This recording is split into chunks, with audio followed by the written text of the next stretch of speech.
हम अब बाटी बनाएंगे। दाल की रेसिपी मैंने आपको बताई है, तो आइए जानते हैं कि बाटी कैसे बनती है। उसके लिए मैंने गेहूं का आटा लिया है। ये लगभग 3 बड़ी कटोरी गेहूं का आटा है। इसके अंदर हम आधी कटोरी सूजी मिक्स कर लेंगे। अगर आपके पास में गेहूं का मोटा आटा है तो आपको सूजी मिक्स करने की ज़रूरत नहीं पड़ेगी। गेहूं के मोटे आटे से बाटी अच्छी बनती है। साथ ही थोड़ी सी हम इसके अंदर अजवाइन डालेंगे। स्वाद अनुसार हम नमक भी डाल लेंगे। 1 चम्मच मैंने नमक डाला है। अच्छे से सारे कुछ मिक्स कर लेंगे। इस तरीके से हम इसे मिक्स करेंगे। और अब हम इसमें शुद्ध घी मिलाएंगे। बाटी है तो उसमें घी का मोयन पड़ेगा। तो एक से 1.5 बड़ा चम्मच हम इसमें घी मिलाएंगे और इसे अच्छी तरह से मिक्स करेंगे। इस तरीके से पूरे में ही हमें मिक्स कर लेना है। मैं एक बार मिक्स कर लेती हूँ, फिर आपको बताती हूँ कि हमें कितना घी किस मात्रा में रखना है इसमें। इस तरह से हम मसलते हुए और घी और आटा अच्छी तरह से मिक्स करेंगे।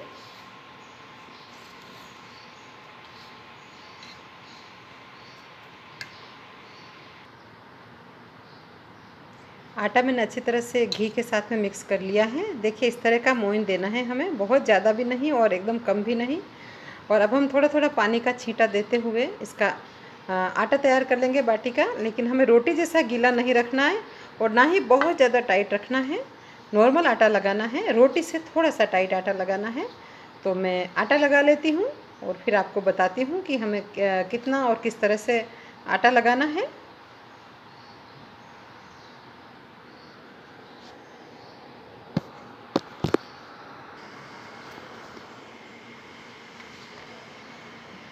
बाटी का आटा मैंने लगा लिया है। अब देखिए इतना टाइट हमें रखना है। मैं आपको थोड़ा तोड़ के दिखाती हूँ ताकि आपको अंदाज़ हो। ये देखिए थोड़ा टाइट है, लेकिन एकदम टाइट नहीं है और बहुत गीला भी नहीं है। आटा हमने लगा दिया है। अब हम क्या करेंगे, इसे आधे घंटे के लिए ढक के छोड़ देंगे ताकि इसके अंदर जो सूजी के दाने हैं वो अच्छी तरह से फूल जाए। उसके बाद में हम इसकी बाटी बनाएंगे। आटा हमने आधा घंटा छोड़ दिया था और आटे को हम वापस एक बार मसल लेते हैं, सही कर लेंगे और इस आटे की हम बाटी बनाएंगे। मैं आज बाफला बाटी बना रही हूँ और इसी आटे से आप सेकने वाली बाटी भी बना सकते हैं, जिसको तंदूर से हम सेकते हैं। इस तरीके से एक टुकड़ा लेंगे और इस तरह से गोल करते हुए और हम बाटी का शेप दे देंगे इसे इस तरह से। और फिर इसे हम पानी में बॉईल करेंगे। तो पहले हम सारी बाटी तैयार कर लेते हैं, उसके बाद में इसे बॉईल करेंगे। बाटी मैंने बना ली है। देखिए आप, इस साइज़ की बाटी है ये देखिए। और इतने आटे में 12 बाटी बनी है। ये 6 लोगों के लिए वैसे सफिशेंट है, लेकिन हाँ आप 5 मान सकते हैं। प्रति व्यक्ति 2 बाटी इनफ होती है। तो अभी बाटी बनाई है और इस तरफ देखिए मैंने पानी बॉईल करने के लिए रख दिया था। काफ़ी पानी लिया है, लगभग आधा कुकर, इडली का कुकर है, इसमें पानी चढ़ाया है। तो अब इसमें हमें कुछ नहीं करना। जब पानी में अच्छा सा बॉईल आ जाए तो हमें एक एक बाटी इसके अंदर इस तरह से डालते जाना है। हम सारी बाटी गर्म पानी के अंदर डाल लेंगे और इसे 10 मिनट के लिए बॉईल करेंगे। जब जब बाटी उबल जाएगी अच्छे से, तो ये ऊपर पानी के सतह पे आ जाएगी और इसके ऊपर दाने से बन जाएंगे। तो हम समझ जाएंगे कि बाटी हमारी उबल गई है। फिलहाल आज मैं तंदूर में नहीं सेक रही हूँ, इस वजह से मैं आपको बता नहीं पाऊँगी। बाकी बस ये सेम ही बाटी होती है जिसे तंदूर पे कम आंच पे हमें सेकना होता है। हमने सारी बाटी डाल दी है।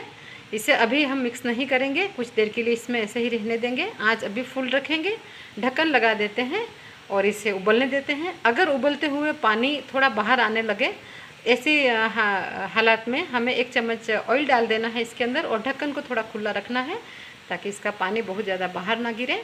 तो आइए बाटी उबाल लेते हैं। एक बार हम लोग चेक कर लेंगे। देखिए बाटी डालने के बाद में बहुत अच्छा उबाल आ गया है इसके अंदर।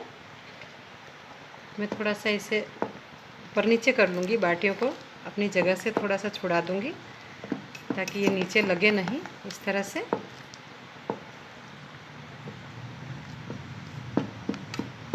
इस तरह से हम थोड़ा ऊपर नीचे कर लेंगे इसे और उबलने देंगे। वापस ढक देते हैं। बाटी को उबलते हुए लगभग 7-8 मिनट हो गए हैं और काफ़ी हद तक बाटी उबल गई है। एक बार जब बढ़िया उबाल आ जाए तो फिर मैंने आंच इसकी मीडियम कर दी थी और अब मैंने वापस बढ़ाई है। तो देखिए आप बाटी में अभी दाने नहीं बने हैं, लेकिन कुछ ही देर में ये अच्छी फूल जाएगी। 2-3 मिनट बस हम और उबालेंगे। देखिए कुछ कुछ पे दाने बन गए हैं, देख रहे हैं आप। तो इसी तरह से बाकी बाटियों पे भी अच्छे से दाने से बन जाए और उसके बाद में हम इसे पानी से निकाल लेंगे। बस 2-3 मिनट के लिए हम इसे ढक्कन लगा के और उबालेंगे।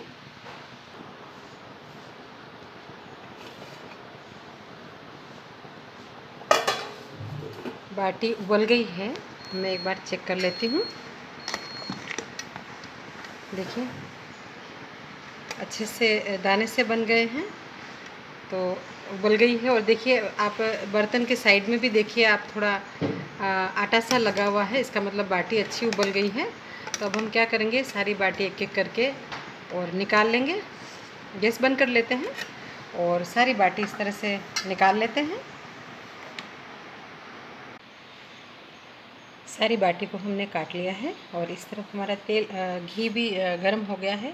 तो हम एक एक करके बाटी के पीस इसके अंदर छोड़ेंगे। घी गर्म होने के बाद में हम आंच कम कर लेंगे, ज़्यादा तेज़ नहीं रखनी है हमें, और कम आंच पे ही हम बाटी तलेंगे ताकि ये अच्छी सी थोड़ी क्रिस्पी सी सीख जाए।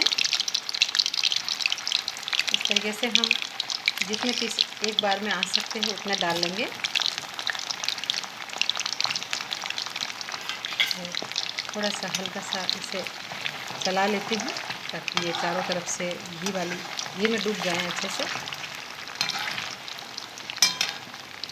कम आंच पे हम इसे तलेंगे, सुनहरा कलर आने तक इसे रखना है। 3-4 मिनट तलने के बाद में हमारी बाटी का कलर देखिए कितना अच्छा गोल्डन हो गया है, मतलब थोड़ा सा रेडिश हो गया है। और अभी हमारी बाटी जो है वो तैयार हो गई है, तो हम इसे निकाल लेते हैं।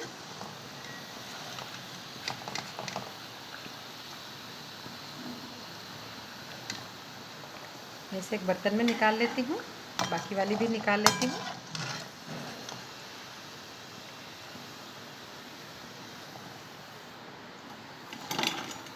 देखिए आप बाटी कितनी अच्छी सुनहरी हो गई है।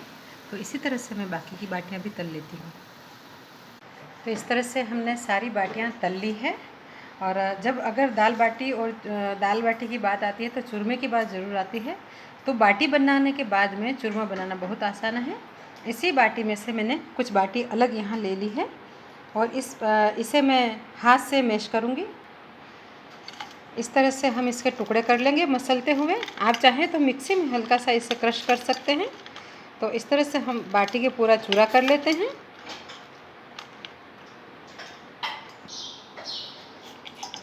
देखिए मैंने इसे हाथ से क्रश कर लिया है। ट्रेडिशनल चूरमा जो होता है वो थोड़ा इस तरह से मोटा ही होता है, लेकिन मैं इसे थोड़ा सा मिक्सी में चलाऊंगी ताकि थोड़ा सा और महीन हो जाए।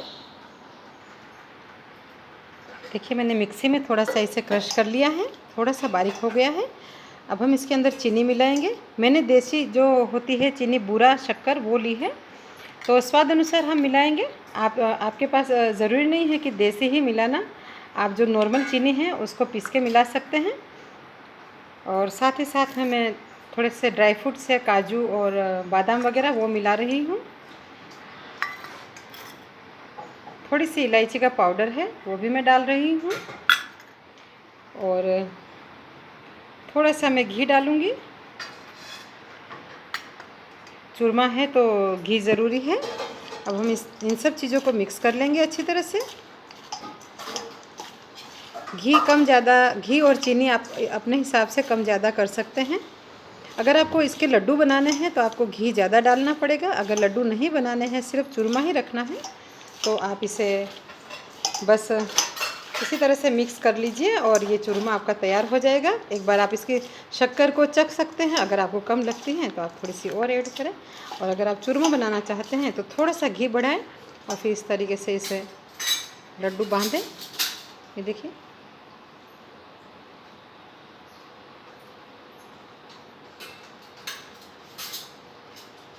यूँ ये लड्डू बन जाएंगे इसके इस तरह से।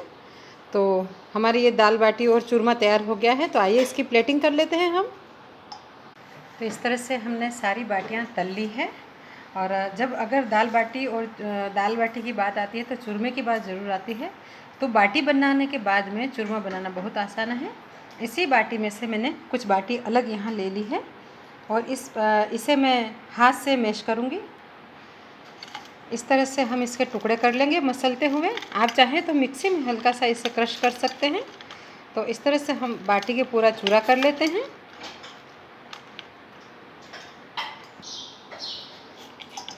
देखिए मैंने इसे हाथ से क्रश कर लिया है। ट्रेडिशनल चूरमा जो होता है वो थोड़ा इस तरह से मोटा ही होता है, लेकिन मैं इसे थोड़ा सा मिक्सी में चलाऊंगी ताकि थोड़ा सा और महीन हो जाए। देखिए मैंने मिक्सी में थोड़ा सा इसे क्रश कर लिया है, थोड़ा सा बारीक हो गया है। अब हम इसके अंदर चीनी मिलाएंगे। मैंने देसी जो होती है चीनी बूरा शक्कर वो ली है। तो स्वाद अनुसार हम मिलाएंगे। आपके पास ज़रूरी नहीं है कि देसी ही मिलाना, आप जो नॉर्मल चीनी है उसको पीस के मिला सकते हैं। और साथ ही साथ मैं थोड़े से ड्राई फ्रूट्स है, काजू और बादाम वगैरह वो मिला रही हूँ। थोड़ी सी इलायची का पाउडर है वो भी मैं डाल रही हूँ। और थोड़ा सा मैं घी डालूँगी। चूरमा है तो घी ज़रूरी है। अब हम इन सब चीज़ों को मिक्स कर लेंगे अच्छी तरह से। घी कम ज़्यादा, घी और चीनी आप अपने हिसाब से कम ज़्यादा कर सकते हैं। अगर आपको इसके लड्डू बनाने हैं तो आपको घी ज़्यादा डालना पड़ेगा। अगर लड्डू नहीं बनाने हैं, सिर्फ चूरमा ही रखना है, तो आप इसे बस इसी तरह से मिक्स कर लीजिए और ये चूरमा आपका तैयार हो जाएगा। एक बार आप इसकी शक्कर को चख सकते हैं। अगर आपको कम लगती है तो आप थोड़ी सी और ऐड करें। और अगर आप चूरमा बनाना चाहते हैं तो थोड़ा सा घी बढ़ाएं और फिर इस तरीके से इसे लड्डू बांधें। ये देखिए